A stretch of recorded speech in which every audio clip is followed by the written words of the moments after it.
There are documents that whisper secrets rather than shout them, pages born not from mystics, but from analysts trained to measure and verify. Among them lies one from 1983, written by the Central Intelligence Agency, describing what it called the gateway process. It wasn't fiction, nor faith, but an exploration of consciousness itself.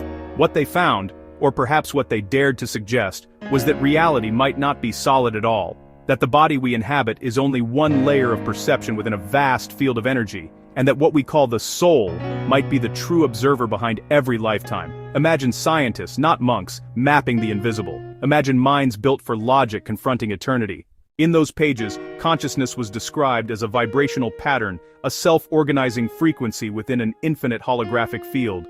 The brain, according to the analysis, doesn't create awareness, it tunes into it, much like a radio receives signals already present in the air. When the tuning ends, when the physical instrument can no longer hold the vibration, the signal does not vanish. It simply returns to the larger field from which it came.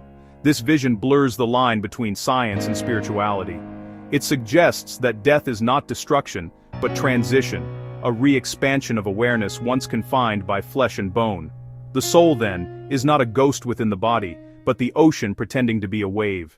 The Gateway Report studied methods to expand that awareness while still alive: sound frequencies, hemispheric synchronization, meditation, and focused intention. The idea was simple: if the brain's electrical patterns become coherent, the boundaries of perception dissolve, revealing the interconnected nature of all things. It described reality as layers of energy, each vibrating at different speeds, with consciousness able to move between them. To the ordinary mind, this might sound abstract, yet its implications are intimate.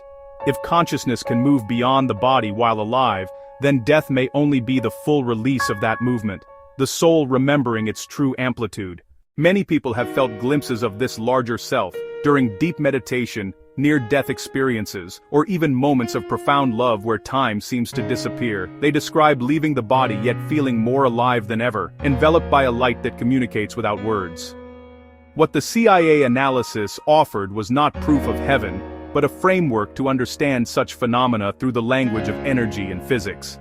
If all existence is vibration, and consciousness is a form of organized wave, then the cessation of heartbeat does not mark an end, it marks a change of wavelength. Death becomes not a fall into darkness, but a widening of light. Think of your body as an exquisite receiver, a biological antenna translating universal energy into sensory experience. Every heartbeat, every breath, aligns you temporarily to a narrow band of frequency where matter feels solid. When that receiver stops transmitting, awareness doesn't die. It detunes from the dense frequencies of the physical plane and re-merges with the vast spectrum of the field. This is the same principle behind light passing through a prism.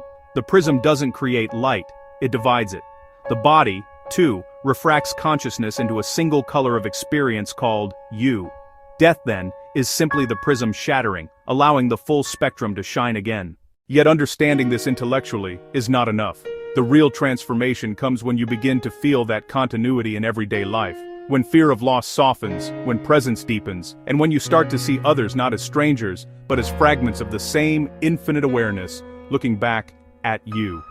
The gateway process, in essence, wasn't about escaping the body, it was about remembering that you were never confined by it. Through breath, sound, and intention, you can begin to touch that field while still human. Each moment of stillness becomes a bridge between form and formlessness, a rehearsal for the freedom already waiting beyond. This idea isn't new. Ancient mystics, from Egyptian priests to Vedic sages, spoke of the soul as energy, eternal and indivisible. They described death as a doorway, not a disappearance. The CIA document simply translated this timeless wisdom into scientific vocabulary. It used words like phase coherence, energy continuum, and holographic projection instead of spirit, soul, or God. But the essence was the same. Consciousness cannot be destroyed because it is not a product of matter. It is the foundation upon which matter rests. Modern physics now echoes this truth. Energy cannot be created or destroyed, it only transforms. So does consciousness. If that is true, then what we fear most, the end, is only an illusion. The ego trembles because it believes itself separate, but the deeper self knows continuity. Even grief in this understanding becomes sacred. When someone we love departs, what leaves is form, not essence. The bond remains as frequency, as memory encoded in the field.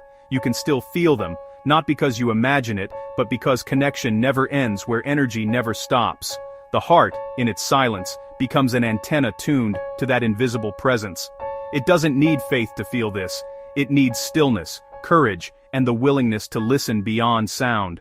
If we live as if consciousness continues, our priorities shift. We start valuing moments over possessions, presence over performance. Compassion stops being a virtue and becomes a law of resonance. What you give vibrates back to you. You begin to notice synchronicities, subtle alignments that feel orchestrated by something larger than logic. These are not coincidences. They are whispers from the same field that carries your awareness beyond death. Life and afterlife are not two places. They are two perspectives of one continuum. Every act of kindness ripples through both, echoing in ways we may never see, but always feel. For those who seek to experience this while alive, start with coherence. Find a quiet space, breathe slowly, and feel the rhythm of your heartbeat as if it were the universe pulsing through you. Allow your thoughts to settle like dust in still water. Notice the space between breaths. That pause is a doorway. Stay there, not to escape the world, but to sense that you are the world observing itself. Over time, you may notice flashes of insight, a gentler presence within ordinary moments. This is not fantasy. It is perception expanding beyond habit. The more coherent your inner state, the more transparent the veil becomes. Ethically, such realization carries responsibility.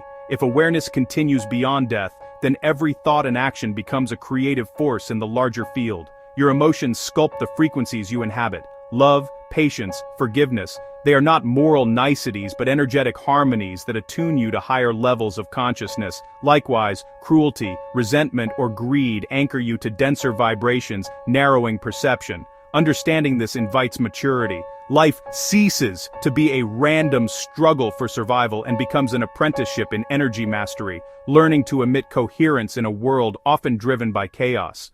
Even the smallest rituals can align you with this greater field. Each morning, set an intention not to control the day, but to harmonize with it. Whisper gratitude before sleep, letting the feeling, not the words, vibrate through your chest. When anxiety arises, breathe, and remind yourself, I am awareness witnessing the storm, not the storm itself. These micro-moments train the nervous system to operate in resonance with the unified field described in that forgotten report. And as this becomes habit, you begin to live the very truth those pages hinted at, that you are not a temporary observer in the universe observes through you. One might wonder, if this knowledge existed in secret files, why did it remain hidden? Perhaps because its implications are radical. If consciousness is fundamental, then control, fear, and separation lose their grip. A society built on external authority cannot easily thrive among individuals who realize their inner infinity. Yet the time for secrecy has ended. Information once locked behind government vaults now circulates freely. But true awakening does not come from reading a declassified PDF. It comes from feeling what those words were pointing toward, the direct, unmediated recognition of your eternal nature. So, where does that leave us? In the quiet truth that the ultimate discovery was never about life after death, but life before death. Living now with awareness of eternity. To live as consciousness embodied is to understand that every gesture echoes across dimensions, that presence is the realm prior here, and that love is the only frequency that survives the collapse of form. The gateway was never a portal to another world, it was a reminder that the gateway has always been within you, behind your thoughts, beneath your breath. In the still, luminous silence that no government could classify. If this understanding stirs something within you, let it not remain as curiosity, but as practice. Observe yourself today as both the actor and the witness. See each encounter as an experiment in resonance. Speak softer, listen deeper, love as if eternity depends on it, because it does. The awareness you cultivate here continues beyond the horizon of your heartbeat. Death will come as it must, but perhaps not as an ending. Maybe when that final breath leaves your lips, you will realize it was not departure at all, but a homecoming, the field reclaiming the frequency that was always its own.